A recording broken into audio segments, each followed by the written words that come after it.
Hi friends, I Mahesh, educator and Unacademy యాప్ని ఫ్రీగా download చేసుకోండి. డిస్ప్లే మీద కనబడుతున్న ఈ లింక్ని కింద డిస్క్రిప్షన్ బాక్స్లో ఇవ్వడం జరిగింది. ఆ లింక్ని మీరు క్లిక్ చేయడం ద్వారా మమ్మల్ని ఫాలో చేయవచ్చు. అండ్ మేము అర్థమెటిక్స్ అండ్ రీజనింగ్ నుంచి ప్రతి టాపిక్ పైన షార్ట్కట్స్తో కూడిన ట్రిక్స్ని అప్లోడ్ చేయడం జరుగుతుంది. ఆ ఛానల్ యొక్క అప్డేట్స్ని పొందాలనుకుంటే సబ్స్క్రైబ్ బటన్ పైన క్లిక్ చేయండి, పక్కనున్న బెల్ ఐకాన్ పైన క్లిక్ చేయండి. సో కాలానికి దూరానికి సంబంధం స్టార్టింగ్ ఒక చిన్న పాయింట్ నుంచి స్టార్ట్ అవుతుందండి. కాలానికి దూరానికి మధ్య సంబంధం speed equal to distance by time అనే ఫార్ములా బేస్ అండి. Speed equal to distance by time, ఇది రెగ్యులర్గా యూజ్ చేసే ఫార్ములా. సో ఇక్కడ మనకి 3 క్వాంటిటీస్ ఉంటాయి, స్పీడ్ ఉంది, డిస్టెన్స్ ఉంది, టైం ఉంది. సో ఈ మూడిట్లలో ఏవైనా రెండు ఇచ్చేసి ఇంకోటి అడుగుతూ ఉంటాడు. సో ఆ రిలేషన్స్ మొత్తం కూడా ప్రాబ్లమ్స్ ఏ విధంగా అడుగుతుందో ఈ స్టార్టింగ్ బేసిక్ ఎగ్జాంపుల్స్ నుంచి అండ్ హైయర్ లెవెల్ ఎగ్జాంపుల్స్ దాకా అన్ని ఎగ్జాంపుల్స్ ఈ వీడియోలో మనం డిస్కస్ చేద్దామండి. సో ఫస్ట్ క్వశ్చన్ వచ్చేసి, a person crosses 600 meters long street in 5 minutes, what is the speed km/h? So ఒక పర్సన్ 600 మీటర్ల దూరాన్ని 5 నిమిషాలలో ప్రయాణం చేసిన అతని స్పీడ్ ఎంత? సో స్పీడ్ ఈక్వల్ టు ఎంత, అది కూడా కిలోమీటర్లలో అడుగుతున్నానండి. సో ఇప్పుడు మనం స్పీడ్ని వ్యక్తం చేసేటప్పుడు అంటే ఎక్స్ప్రెస్ చేసేటప్పుడు 2 టైప్స్లో చెప్పచ్చు. మీటర్ పర్ సెకండ్స్ అంటాం, as well as kilometer per hour అంటాం.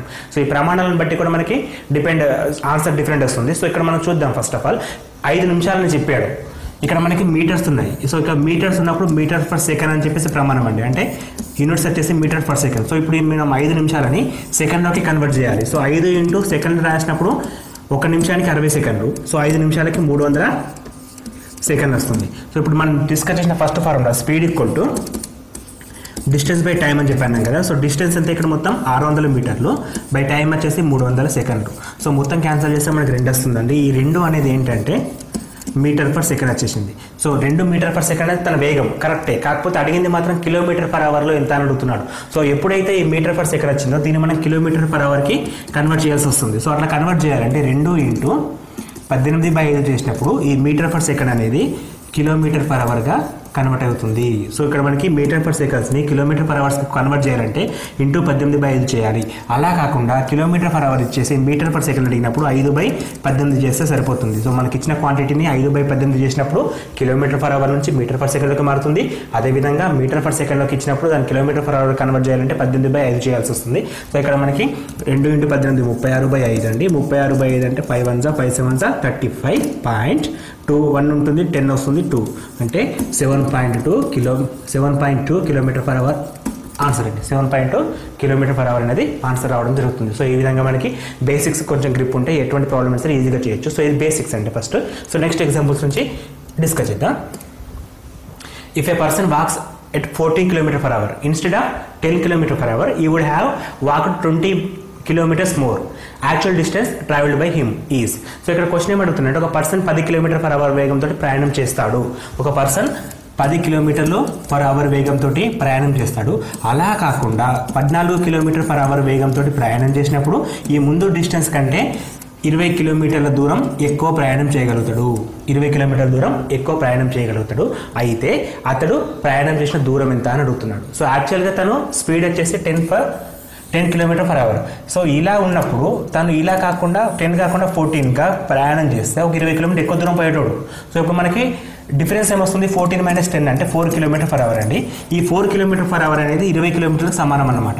సో ఇప్పుడు ఏమడుగుతున్నాడు, యాక్చువల్ డిస్టెన్స్ ఎంత అంటే 10 km/h ఈక్వల్ టు వాట్? సింపుల్గా చెప్పాలంటే 4 = 20, 10 = వాట్? సో జస్ట్ 4 నుంచి 20 5 చేస్తే వస్తుంది కాబట్టి 10 నుంచి 5 50 అనేది ఆన్సర్. సో 50 కిలోమీటర్స్ డిస్టెన్స్ తను ట్రావెల్ చేస్తాడు. మనం ఇప్పుడు క్రాస్ చెక్ కూడా చేసుకోవచ్చు. సో 50 కిలోమీటర్లు డిస్టెన్స్ అండి. సో 50 కిలోమీటర్ని 10 km/h వేగంతో ప్రయాణం చేశాడు. సో అలా కాకుండా 14 km/h అంటే 7 గంటలు అండి. అంటే 7 × 5 7, 14 × 5 అంటే 70 వస్తుంది. యాక్చువల్గా 50 తర్వాత 70 అంటే 20 కిలోమీటర్లు ఎక్కువ దూరం పోయేవాడు. సో క్రాస్ ఎక్కడ మనకి ఇక్కడ అడిగాడు, మనకు అడిగేది అంటే ఎంత కిలోమీటర్లు ప్రయాణం చేసిన చెప్పి అడిగింది కాబట్టి తను ప్రయాణం చేసిన స్పీడ్ వచ్చేసి 10 km/h, మొత్తం దూరం వచ్చేసి 50 కిలోమీటర్లు అని చెప్పేసి చెప్తామండి. నెక్స్ట్ ఎగ్జాంపుల్, ఒక బాలుడు గంటకి 3 కిలోమీటర్ల వేగంతో వెళ్ళి తిరుగు ప్రయాణంలో గంటకి 4 కిలోమీటర్ల వేగంతో వచ్చాడు. మొత్తం ప్రయాణానికి పట్టే కాలం 7 గంటలైతే అతడి స్కూల్కి ఊరికి మధ్య దూరం ఎంత? సో ఒక అబ్బాయి వాళ్ళ ఊరి నుండి వాళ్ళ స్కూల్కి నడుచుకుంటూ వెళ్ళేవాడు. ఏ విధంగా వెళ్ళేటప్పుడు 3 కిలోమీటర్ పర్ అవర్ వేగంతో వెళ్ళాడు. అండ్ రిటర్న్ వచ్చేటప్పుడు 4 కిలోమీటర్ పర్ అవర్ వేగంతో రిటర్న్ వచ్చాడు. సో ఈ మొత్తం ప్రయాణానికి 7 అవర్స్ పట్టింది. అంటే పోవడానికి ప్లస్ రావడానికి కలిపి 7 అవర్స్ టైం పట్టింది. అంటే 7 గంటలు జర్నీ టైం. సో ఇక్కడ మనకి కావాల్సింది ఆ ఇంటికి ఈ ఊరికిను ఈ స్కూల్కి మధ్య డిస్టెన్స్ ఎంత అని అడుగుతున్నాడు. సో ఇప్పుడు ఈ ప్రాబ్లం చేయాలంటే మనకి యావరేజ్ స్పీడ్ కావాలి. ఎందుకంటే ఇచ్చింది పోయేటప్పుడు ఒక స్పీడ్, వచ్చేటప్పుడు ఒక స్పీడ్. సేమ్ స్పీడ్ పోతే యావరేజ్ అదే అయిపోతుంది, సరిపోతుంది. కానీ ఇక్కడ సేమ్ స్పీడ్ కాదు. పోయేటప్పుడు 3 కిలోమీటర్ పర్ అవర్, వచ్చేటప్పుడు 4 కిలోమీటర్ పర్ అవర్. ఇక్కడ కీ పాయింట్ ఏంటంటే డిస్టెన్స్ సమానం. సో పోయేటప్పుడు ఎంత డిస్టెన్స్ ఉందో వచ్చేటప్పుడు కూడా అంతే డిస్టెన్స్ ఉంటుంది. అంటే సమాన దూరం సంబంధించిన క్వశ్చన్.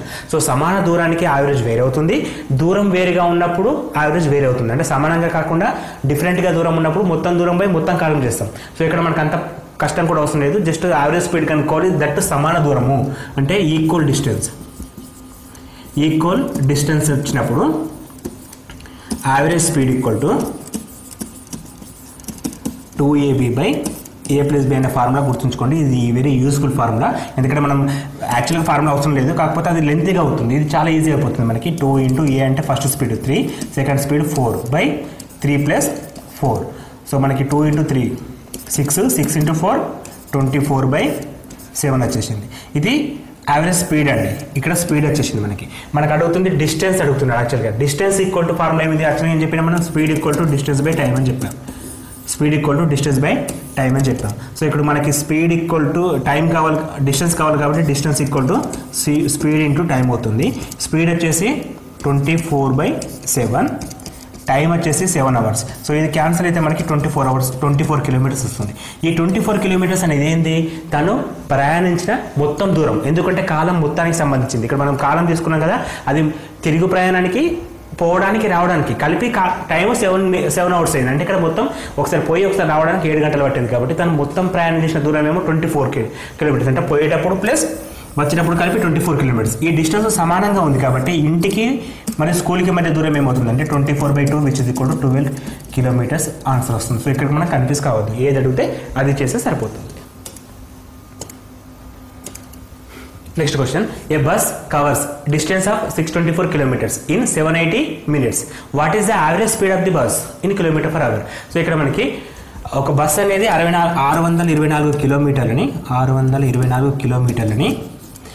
780 minutesలో 780 నిమిషాలలో దాటుతుంది. సో ఇక్కడ మనకి కిలోమీటర్స్ ఇచ్చాడు. కిలోమీటర్ ఇచ్చినప్పుడు ఏ విధంగా ఉండాలి? కిలోమీటర్ పర్ అవర్ ఉండాలి. సో కిలోమీటర్ పర్ అవర్ అంటే మనకి ఇక్కడ నిమిషాలలో ఉంది. నిమిషాలని గంటలోకి కన్వర్ట్ చేసినప్పుడు అంటే ఒక గంటకి 60 నిమిషాలు కాబట్టి 0 క్యాన్సల్ 6 1 6 6 3 అంటే 13 అవర్స్ వస్తుందండి. 13 గంటలు వచ్చింది. ఇప్పుడు మనకి ప్రయాణం చేసిన దూరం వచ్చేసి 624. ఇది టోటల్ డిస్టెన్స్, ఇది స్పీడ్. సో మనకు కావాల్సింది ఇది డిస్టెన్స్ ఇచ్చాడు, ఇది టైం అండి. సారీ, ఇప్పుడు స్పీడ్ కావాలి. So speed equal to distance by time which is equal to 624/13. 624/13 అంటే 13 5 65 13 4 52 10 మిగులుతుంది 104 13 8 108. సో 48 కిలోమీటర్స్ అనేది స్పీడ్ అండి. అంటే గంటకి 48 కిలోమీటర్ స్పీడ్ తోటి ప్రయాణం చేస్తున్న బస్ అనేది. సో మనం ఈ విధంగా ఏ క్వశ్చన్ అడిగినప్పుడు మనకి ఇక్కడ స్పీడ్ అడిగాడు, సో స్పీడ్ని క్యాలిక్యులేట్ చేస్తాం. దట్ కిలోమీటర్ పర్ అవర్ అడిగాడు. సో ఇప్పుడు ఒకవేళ దీన్ని మీటర్ పర్ సెకండ్స్లో అడిగినప్పుడు కూడా మళ్ళీ ఇంటూ 18/5 చేస్తే మనకు కావాల్సిన ఆన్సర్ కూడా రావడం జరుగుతుంది. Next question, if A man decide to travel 80 kilometers in 8 hours, partly by foot and partly by bicycle, is speed on foot being 8 km/h and that on bicycle being 16 km/h, what is the distance would be traveled on foot? So ఒక వ్యక్తి మొత్తం 80 కిలోమీటర్లని, total travelling అంతా 80 కిలోమీటర్లని 8 గంటల సమయంలో నడుద్దాం అనుకున్నాడు. 80 కిలోమీటర్లని 8 గంటల సమయంలో నడుద్దాం అనుకున్నాడు. అయితే దీన్ని 2 డివైడ్స్ చేశారండి, 2 పార్ట్స్. 80 కిలోమీటర్ని 2 పార్ట్ చేశాడు. ఒకటేమో ఫుట్ కాలినడక, ఇంకోటి బైసికల్ మీద కొంచెం దూరము నడుచుకుంటూ కొంచెం దూరం నడిచాడండి. సో ఇక్కడ క్వశ్చన్ ఏంటంటే సైకిల్ మీద నడుచుకుంటూ పోయినప్పుడు స్పీడ్ వచ్చేసి 8 km/h, బైసికల్ మీద పోయినప్పుడు వచ్చేసి 16 km/h. అయితే ఫుట్ అంటే నడుచుకుంటా ఎంత దూరం వెళ్ళాడు అనేది క్వశ్చన్. సో ఇక్కడ మనం గమనించాల్సింది ఏంటంటే టైం ఒకటి, స్పీడ్ ఒకటి ఇచ్చాడు. సో మొత్తం స్పీడ్ మనకి ఇవ్వలేదు. టోటల్ స్పీడ్ ఎంత? So 80/8, so 10 km/h. So actual speed, ఇది యావరేజ్ స్పీడ్ అనమాట. ఇట్లా రావాలి మనకి. కాకపోతే దాని బదులు డిఫరెంట్గా ఇచ్చాడు. ఒకటి 8 km/h, ఇంకోటి 16 km/h. సో ఇప్పుడు మనం total time equal to total time.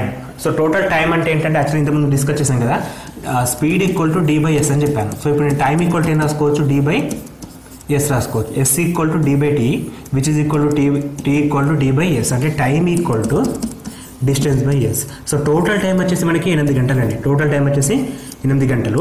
8 గంటలు ఈక్వల్ టు ఫస్ట్ డిస్టెన్స్, అంటే ఫస్ట్ డిస్టెన్స్ కాలినడక బై ఫూట్ని నేను ఎక్స్ అనుకుంటున్నాను. మనకు అడిగింది కూడా అదే కాబట్టి నేను దాన్ని ఎక్స్ అనుకుంటే ఎక్స్ బై దాని స్పీడ్ ఎంత మనకి కాలినడక మీద 8 స్పీడ్ ప్లస్ సెకండ్ డిస్టెన్స్ ఏమవుతుంది? సో ఇది x కిలోమీటర్స్ పోతే టోటల్ 80 - x బైసికల్ మీద వెళ్ళినట్టు. సో మనకి సెకండ్ డిస్టెన్స్ వచ్చేసి 80 - x అవుతుంది బై 16. సో ఇక్కడ మనకి కావాల్సింది x వాల్యూ. x వచ్చేస్తే కావాల్సిన ఆన్సర్ వచ్చేసినట్టే. సో x అనేది ఏ విధంగా ఫైండ్ అవుట్ చేస్తాం? ఎల్సిఎం చేస్తే మనకి 16 వస్తుంది.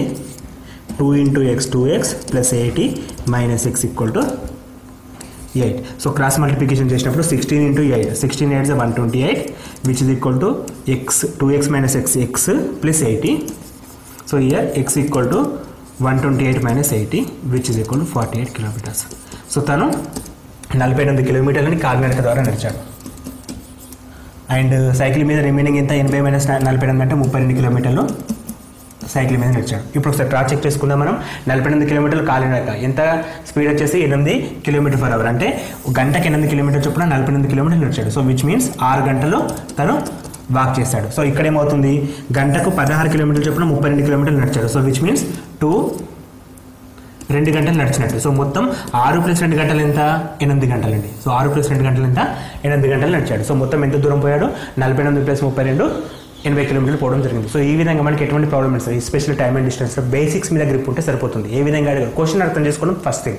సో క్వశ్చన్ ఇక్కడ ఇంగ్లీష్లో కొన్ని, తెలుగులో కొన్ని ఎందుకు పెడుతున్నా అంటే రెండింటికి పెద్ద డిఫరెన్స్ ఉండదండి. తెలుగు మీడియం అయినా ఇంగ్లీష్ మీడియం అయినా ఇద్దరికి అర్థమవుతుంది. సో మనకి మోర్ ఎవర్ ఇంగ్లీష్లో ప్రాక్టీస్ చేసుకోవడం ద్వారా బెనిఫిట్ ఉంటుంది కాబట్టి తెలుగు మీడియంలని మెల్లిమెల్లిగా ఇంగ్లీష్లోకి కన్వర్ట్ చేయడం కోసం మాత్రమే ఇంగ్లీష్లో క్వశ్చన్స్ పెట్టడం జరుగుతుంది. సో ఇప్పుడు మనం గమనించినట్టయితే ఇంతకుముందు తెలుగు క్వశ్చన్ ఉంది, ఇక్కడ ఇంగ్లీష్ క్వశ్చన్ ఉంది. ఫస్ట్ క్వశ్చన్ చదవాలి, అర్థం చేసుకోవాలి. అక్కడ మటుకే ఇంగ్లీష్ అండి, అక్కడ మటుకే తెలుగు, దాని తర్వాత మన మ్యాథ్స్ అది.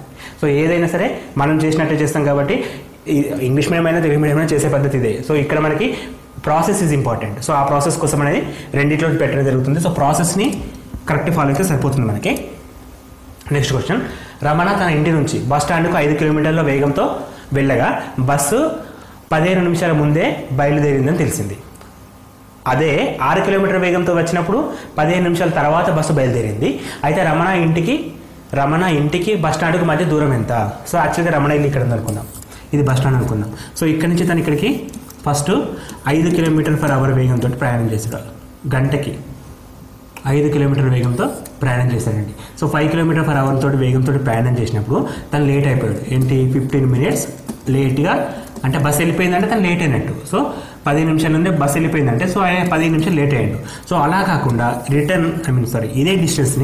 ఇదే డిస్టెన్స్ రిటర్న్ కాదండి, ఇదే డిస్టెన్స్ని 6 km/h వేగంతో ప్రయాణం చేసినప్పుడు తను 15 minutes ముందే వెళ్ళి బస్ స్టాండ్లో కూర్చున్నాడు. సో ఇది ఎర్లియర్. సో ఇక్కడ గమనించండి ఒకసారి, ఇంటికి బస్ స్టాండ్కి మధ్య దూరం ఎంత అని అడుగుతున్నాడు. సో ఇక్కడ మనకి ఫస్ట్ ఇంటి నుంచి 5 km/h తోటి పోతే 10 నిమిషాలు లేట్ అయింది. సో అట్లా కాదని చెప్పి కొంచెం స్పీడ్ పెంచేసి ఇంకొంచెం స్పీడ్గా నడిస్తే 15 నిమిషాలు ముందే వేయండు. అయితే వాటి మధ్యలో దూరం ఎంత అని అడుగుతున్నాడు. సో ఈ క్వశ్చన్ని జనరల్గా చేస్తే చాలా థింకింగ్ చేయాల్సి వస్తుంది. ఆ ఎగ్జామ్ టైంలో మనకున్న 60 సెకండ్లు 30 సెకండ్లు చేయడం కష్టం కాబట్టి చిన్న formula, product of speeds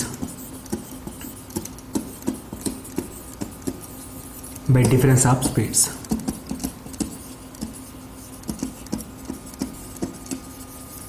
into time, that to in hours. So ఇప్పుడు ప్రోడక్ట్ ఆఫ్ స్పీడ్స్ అంటే ఫస్ట్ స్పీడ్ ఎంత ఇచ్చాడు? A = 5, B = 6. ఫార్ములా వచ్చేసి product of speeds by difference of speeds into time, that to అవర్స్లో ఉండాలి. సో ఇప్పుడు product of speeds అంటే 5 × 6 / mod (6) 5 - x. Difference అంటే ఎప్పుడు పాజిటివ్ తీసుకోవాలి కాబట్టి మాడ్ తీసుకుంటున్నాను. టైం అనేది ఏ తీసుకోవాలి, 15 నిమిషాలు లేట్ అయింది, 15 నిమిషాలు ముందైంది. సో యాక్చువల్గా 15 తీసుకోవద్దు, రెండింటిని కలిపి తీసుకోవాలి. ఇక్కడ క్లూ ఏంటంటే ఒకటి లేట్ ఒకటి ఎర్లీ అయితే రెండింటిని ప్లస్ చేయాలి. 2 లేట్ అయితే మైనస్ చేయాలి, 2 ఎర్లీ అయితే మైనస్ చేయాలి. ఒకటి ఎర్లీ ఒకటి లేట్ అయితే మాత్రమే మనం ప్లస్ చేస్తాం. సో ఒకటి ఎర్లీ ఒకటి లేట్ కాబట్టి రెండింటిని ప్లస్ చేయాలి. కాబట్టి 15 + 15 అవి నిమిషాలు, వాటిని గంటల్లోకి మార్చాలంటే బై 60 వస్తుంది. అవి నిమిషాలు గంటల్లోకి మార్చాలంటే 60 వస్తుంది. 15 + 15 30 వస్తుంది. 30 × 32 2 × 2 3. సో 5 - 6 అంటే 1, ఇది 1. Okay, 5 × 3 15 kilometres. సో తన ఇంటి నుంచి బస్ స్టాండ్కి దూరం 15 కిలోమీటర్లు అనమాట. సో ఇక్కడ మనం చేసే ప్రాసెస్ ఏంటి, product of speeds by difference of speeds into total time in hours. So total time అనేది ఎట్లా, 2 లేట్ అయితే మైనస్ చేస్తాం, 2 ఎర్లీ అయినా మైనస్ చేస్తాం, ఒకటి లేట్ ఒకటి ఎర్లీ అయినప్పుడు మాత్రమే ప్లస్ చేస్తాం. అది కంపల్సరీ గంటల్లో ఉండాలి కాబట్టి బై 60 చేయడం జరుగుతుంది. సో నెక్స్ట్ క్వశ్చన్, ఏ నుండి 7 గంటలకు బయలుదేరిన బస్సు బికి 16 గంటలకు చేరింది. 9 గంటలకు బి నుంచి బయలుదేరిన మరో బస్సు ఏకి 11 గంటలకు చేరితే 2 బస్సులు కలుసుకునే సమయం ఏది? సో ఇక్కడ చూడండి ఒకసారి, ఏ అనే పాయింట్ నుంచి బి అనే పాయింట్కి ఒక బస్సు ఇక్కడి నుంచి ఇక్కడికి వెళ్తుంది. సో వెళ్ళడం అంటే 7కి స్టార్ట్ అయితే ఇక్కడికి వచ్చేసరికి 11 అయిందంట. సో ఇంకొక బస్సు బి నుంచి ఏకి వస్తుంది. ఈ బస్సు వచ్చేసి మనకి 9 గంటలకు స్టార్ట్ అయింది, ఇక్కడికి వచ్చేసరికి 11 అవర్స్ అయింది, అంటే 11 గంటలకు చేరుకుంటే ఈ 2 బస్సులు ఎప్పుడు కలుసుకుంటాయని చెప్పి క్వశ్చన్ అడుగుతున్నాడు. సో ఇక్కడ సగంలో కలుసుకుంటాయని చెప్పి మనం కరెక్ట్గా చెప్పలేము, ఎందుకంటే ఇది సగం దూరం అది సగం దూరం పోవాలంటే 2 బస్సులు ఒకటేసారి స్టార్ట్ కావాలి, ఒకేసారి చేరుకోవాలి, అంటే వాటి స్పీడ్స్ సమానంగా ఉండాలి. సపోజ్ ఇక్కడ గమనిస్తే ఇదే దూరాన్ని ప్రయాణించడానికి 4 గంటలు పట్టింది. సో ఇది బి అనే బస్సు ఇక్కడి నుంచి ఇక్కడికి ప్రయాణం చేయడానికి 2 గంటల టైం పట్టింది, అంటే దీని స్పీడ్ ఎక్స్ అయితే దీనిది 2x స్పీడ్ అనమాట. సపోజ్ ఇది 60 km/h వేగంతో పోతే ఇది 120 km/h వేగంతో పోయినప్పుడు మాత్రమే ఇది పోయే టైంకి సగం టైం లోపల ఇది చేరుకుంటుంది. అది 4 గంటల జర్నీ పట్టింది, 2 hours జర్నీ పట్టింది, అంటే ఇది ఎక్స్ప్రెస్ హార్ట్నర్ అనుకోండి కోసం. సో అంత డిఫరెన్స్ ఉంది కాబట్టి మనం సమానంగా మధ్యలో 9 గంటలు అని చెప్పి చెప్పలేము. సో ఇప్పుడు మళ్ళీ ఒకసారి గమనిద్దాం, క్వశ్చన్స్లో కూడా ఇంకొంచెం డిఫరెంట్గా ఇచ్చాడు. ఇక్కడ సెకండ్ బస్సు 9 గంటలకు స్టార్ట్ అయింది, కానీ ఫస్ట్ బస్సు 7 గంటలకే స్టార్ట్ అయింది. సో 7 గంటలకు స్టార్ట్ అయిన బస్సు 9 గంటలల్లా ఎంత దూరం పోతుంది? సో డిఫరెన్స్ 2 కాబట్టి ఎగ్జాక్ట్గా మధ్యలో దాకా వచ్చేస్తుందండి. సో ఎగ్జాక్ట్గా మధ్యలో దాకా వచ్చేస్తుంది. సో 9 గంటల బస్సు ఎక్కడ ఉంటుంది, ఆ 2 స్టాప్లకు మధ్యలో ఉంటుంది. సో ఇప్పుడు ఈ బస్సు స్టార్ట్ అయింది ఇక్కడికి, ఈ బస్సు ఇక్కడి నుంచి ఇక్కడికి స్టార్ట్ అయింది. యాక్చువల్గా ఇది మొత్తం జర్నీ చేయడానికి 2 hours టైం పడుతుంది, ఇప్పుడు స్టార్ట్ అయిన బస్సు ఈ స్పీడ్ అండి. చూద్దాం ఒకసారి, ఇది x స్పీడ్ అయితే 2x స్పీడ్ అని చెప్పాను, అది x స్పీడ్ అయితే ఇది 2x. రిమైనింగ్ టైం ఎంత, 2 గంటలు ఉంది. 2 గంటలు అంటే ఎంత, 120 నిమిషాలు ఉంది. ఇంకా 120 నిమిషాలు టైం ఉంది. ఇక్కడ స్పీడ్ అనేది 1 + 2 మొత్తం ఎంత, 3 పార్ట్స్ అండి, 3x అవుతుంది. సో 3x అంటే బై 3 చేస్తే మనకి 40 వస్తుంది. సో ఈ 40 మినిట్స్ అంటే ఫస్ట్ బస్సు 40 నిమిషాలు ప్రయాణం చేసినప్పుడు మాత్రమే ఇది 80 నిమిషాల దూరాన్ని క్యాచ్ చేస్తుంది. సో రిమైనింగ్ 3 పార్ట్స్ ఉంటాయి. ఈ సెకండ్ బస్సు 2 పార్ట్లు ప్రయాణం చేస్తుంది, ఫస్ట్ బస్ కేవలం 1 పార్ట్ మాత్రమే ప్రయాణం చేస్తుంది. అంటే అప్పుడు 9:40 టైం అవుతుంది కాబట్టి 9:40కి 2 బస్సులు ఒకదానికొకటి కలుసుకుంటాయి. సో ఇక్కడ మనం ఇంత పెద్దగా కూడా థింక్ చేయకుండా సింపుల్గా చేయడానికి ఏ విధంగా చేయాలంటే సెకండ్ బస్సు స్టార్ట్ అయిన టైంని కంపేర్ చేసుకోవాలి. సెకండ్ బస్ స్టార్ట్ అయింది 9 గంటలకి. సో ఆ టైంకి ఫస్ట్ బస్ ఎంత దూరం వచ్చిందో ఆ డిస్టెన్స్ని పక్కకు పెట్టేసాను. సో సెకండ్ బస్ స్టార్ట్ అయింది 9 గంటలకి, ఆ లోపల బస్ ఎంత దూరం వచ్చేసింది, సగం దూరం వచ్చింది, సగం దూరాన్ని తీసేస్తున్నా, ఇప్పుడు మాత్రమే కన్సిడర్ చేస్తున్నా. సో ఇది 7 గంటల నుంచి ఇక్కడికి ఈ 9 గంటల నుంచి ఇక్కడ 11 గంటలకు పోతుంది. ఇదేమిటి 1 గంటలు వెళ్ళిపోతుంది అనమాట, ఎందుకంటే మొత్తం డిస్టెన్స్ 2 hours కాబట్టి ఇది 1 hour టైం పడుతుంది. అంటే దీని స్పీడ్ x అయితే దీని స్పీడ్ 2x. సో మొత్తం టైం 120 నిమిషాలు. 120 నిమిషాలని 3 ముక్కలు చేసుకుంటే 2 ముక్కలలో ఎక్కువ స్పీడ్ బస్సు, 1 ముక్క తక్కువ స్పీడ్ బస్సు. సో మధ్యలో 40 నిమిషాలు వస్తుంది మనకి. సో 9:40 అనేది టైం కావడం జరుగుతుంది. Next question, walking 6/7 of usual speed, a man is 12 minutes too late. The usual time taken by him to cover the distance is. So ఒక వ్యక్తి తన సాధారణ స్పీడ్లో 6/7 స్పీడ్తో నడిచినప్పుడు, తన సాధారణ స్పీడ్తో అంటే రోజుకు స్పీడ్తో పోతాడు, ఆ స్పీడ్ కాకుండా ఆ స్పీడ్లో 6/7 స్పీడ్తో వెళితే 12 నిమిషాలు లేట్ అవుతాడు. 12 నిమిషాలు అఫ్కోర్స్. ఇప్పుడు తను ఒక స్పీడ్కి బదులు 1/6/7 అంటే 1 కంటే తక్కువ 0. something. సో ఇప్పుడు ఆటోమేటిక్గా టైం ఎక్కువ అవుతుంది, అంటే లేట్ అయిపోతాడు, అది కామన్. సో ఒక వ్యక్తి తన సాధారణ స్పీడ్ కంటే ఆ సాధారణ స్పీడ్లో 6/7 స్పీడ్తో ప్రయాణం చేస్తే 12 గంటలు లేట్ అవుతాడు. 12 నిమిషాలు లేట్ అవుతాడు. సో తన సాధారణ స్పీడ్ ఎంత? సో సాధారణ speed usual speed equal to simple formula ఈ విధంగా చేస్తామంటే వెరీ వెరీ సింపుల్ అండి.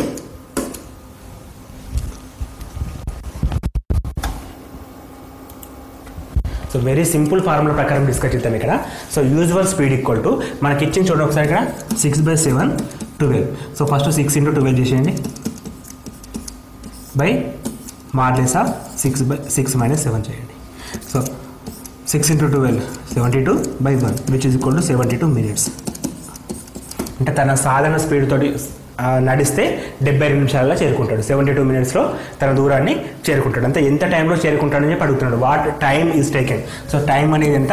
72 minutesలో చేరుకుంటాడు. సో వెరీ సింపుల్ అండి. ఇక్కడ మనకు ఈ క్వశ్చన్ ఈ మోడల్లో మనకి ఒకటి ఫ్రాక్షన్ ఇస్తాడు, అది p/q. నెక్స్ట్ ఒక టైం ఇస్తాడు. సో ఇప్పుడు ఏం చేయాలంటే p × t చేయాలి బై p - q చేసేస్తే సరిపోతుంది. Very simple. ఇక్కడ ఇక p × t by p - q modulus of p - q difference అని తీసుకుంటే సరిపోతుంది. p × t చేసిన ఇంత ముందుకు p అంటే ఎంత 6 × 12/6 - 7కి మాడి పెట్టేస్తే 72/1 విచ్ ఈజ్ ఈక్వల్ టు 72. ఇది వచ్చేది నిమిషాలు. ఇక్కడ మనకి ఏ విధంగా ఇస్తే ఇక్కడ నిమిషాలలో ఇస్తే నిమిషాలు, సెకండ్లలో ఇస్తే సెకండ్స్లో తీసుకుంటే సరిపోతుంది. Next question. A man complete journey in 10 hours. He travels first half of the journey at the rate of 21 km/h and second half of the journey 24 km/h. So find the total journey in kilometers. So total journey అడుగుతున్నాడు అండి. So ఒక person ఈ travels first half అంటే మొదటి సగ దూరాన్ని 21 km/h వేగంతో ప్రయాణం చేసిండు. తర్వాత సగ దూరాన్ని 24 km/h వేగంతో ప్రయాణం చేసిండు. అయితే మొత్తంలో తను ఎంత దూరం ప్రయాణం చేశాడని చెప్పి అడుగుతున్నాడు. సో టైం మాత్రం 10 గంటలు తీసుకున్నాడు మొత్తానికి. సో మొత్తం ప్రయాణం చేసిన దూరం కావాలి. Distance equal to speed into time. So time అనేది 10 hours ఇచ్చేస్తాడు. సో స్పీడ్ అనేది ఇది తీసుకోవాలా, ఇది తీసుకోవాలా అంటే మనం వీటి యావరేజ్ తీసుకోవాలి. యావరేజ్ స్పీడ్ సమాన దూరం ఉన్నప్పుడు ఏ విధంగా తీసుకుంటాం. సో యావరేజ్ స్పీడ్ సమాన దూరం ఉన్నప్పుడు ఇంతకుముందు formula first question 2ab/a + b అనే ఫార్ములా. సో 2 × a అంటే 21 × 24/21 + 24 2 × 21 + 24/45 7 3s 7 15s 3 7s 3 15s 3 8s 3 5s. So which is equal to 7 × 8 56 56 × 2 112/5. ఇదేంటిది స్పీడ్ km/h అనేది మనకు ఒకటి వచ్చేసింది. సో మనకు అడుగుతుంది యాక్చువల్గా ఏంటి తన total distance equal to speed ఎంత 112/5 into time 10 hours. So 5 1s 5 2s. So 112 × 2 224 kilometers. So తను మొత్తం ప్రయాణం చేసే దూరం వచ్చేసి 224 kilometers అనమాట. సో క్వశ్చన్స్ని అర్థం చేసుకోవడంలో సగం టాపిక్ అయిపోతుంది. సో ఇక్కడ మనకి క్వశ్చన్ అర్థం చేసుకోవడం ఇంపార్టెంట్. ఇక్కడ సగ దూరం అనేది key pad. So first half second half. So equal parts. Next question. ఒక రైలు 100 మీటర్ల పొడవైన వంతెనను 25 సెకండ్లో దాటెను. ఒక టెలిఫోన్ స్తంభాన్ని 15 సెకండ్లో దాటెను. అయితే రైలు పొడవు ఎంత? సో ఇక్కడ very easy and important question అండి. సో ఇది చాలా ఈజీగా గుర్తు చేయొచ్చు. మనకి 100 మీటర్ల పొడవైన రైలు ఒక రైలు 100 మీటర్ల పొడవైన వంతెనను 25 సెకండ్లో దాటుతుంది. సో ఒక వంతెనని 25 సెకండ్స్లో దాటుతుంది. అదే ఒక కరెంటు స్తంభాన్ని 15 సెకండ్లో దాటుతుంది. అయితే రైలు పొడవు ఎంత? రైలు పొడవు అంటే డిస్టెన్స్. సో ఇక్కడ మనకి స్పీడ్ గురించి మాట్లాడలేదు. అంటే వంతెన మీద పోయిన స్పీడు స్తంభాన్ని దాటినప్పుడు స్పీడు సమానం. అంటే ఎస్ అనేది సమానం. సపోజ్ వంతెన మీద స్పీడ్ అని తీసుకుందాం. So speed equal to distance by time కదా formula. So speed equal to వంతెన గురించి మాట్లాడినప్పుడు డిస్టెన్స్ అంటే రైలు పొడవు ప్లస్ వంతెన పొడవు. రైలు పొడవు మనకు తెలియదు, నేను ఎక్స్ అనుకుంటున్నా. వంతెన పొడవు 100 మీటర్లు బై టైం ఎంత 25 సెకండ్లు. ఇది S1 అనమాట. అంటే ఫస్ట్ సేమ్ స్పీడ్. సో ఇప్పుడు వంతెన గురించి మాట్లాడినప్పుడు రైలు పొడవు ప్లస్ వంతెన పొడవు బై టైం. అదే మనకి కరెంటు పోల్ గురించి మాట్లాడితే ఓన్లీ రైలు పొడవును మాత్రమే డిస్టెన్స్గా తీసుకుంటాం. డిస్టెన్స్ ఈక్వల్ టు ఓన్లీ రైలు పొడవు అంటే x/15. సో ఈ రెండు సందర్భాలు కూడా సేమ్ స్పీడ్. అంటే మనకి ఆపోజిట్ సేమ్ రాసుకోవచ్చు. అంటే x + 100/25 equal to x/15. So ఇప్పుడు ఇది వంతెన దాటినకి పట్టిన స్పీడు, ఇది కరెంటు పోల్ని దాటడానికి పట్టిన speed. Speed equal to distance by time. Distance అంటే వంతెన విషయంలో వంతెన పొడవు ప్లస్ రైలు పొడవు. కరెంట్ పోల్ విషయంలో కేవలం రైలు పొడవు మాత్రమే తీసుకుంటాం. ఇది కీ పాయింట్. ఇక్కడికి వచ్చిన తర్వాత 5 5 జా 5 3 జా cross multiplication 3 × x 3x plus 300 which is equal to 5 × x 5x.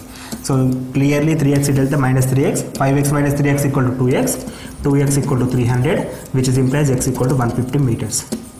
ఈ 150 మీటర్స్ అనేది మనకు కావాల్సిన రైలు పొడవు. సో రైలు పొడవు ఎంత ఇప్పుడు 150 మీటర్లు. సో ఇక్కడ మనకి ఇప్పటిదాకా చేసిన ప్రాబ్లమ్స్ అన్నీ కూడా బేసిక్స్ నుంచి వస్తున్నాయండి. సో బేసిక్స్ మీద గ్రిప్ అంటే మనకి టైంకి, డిస్టెన్స్కి, స్పీడ్కి మధ్య రిలేషన్ తెలిస్తే సో ఎటువంటి క్వశ్చన్ సరే థింక్ చేసి చేయొచ్చు వితౌట్ యూజింగ్ సమ్ ఫార్ములాస్. అంటే సమ్ క్వశ్చన్స్లో ఫార్ములాస్ వాడుతున్నాం, కాకపోతే ఎందుకు టైం రెడ్యూస్ చేయడం కోసం మాత్రమే ఫార్ములాస్ వాడడం జరుగుతుంది.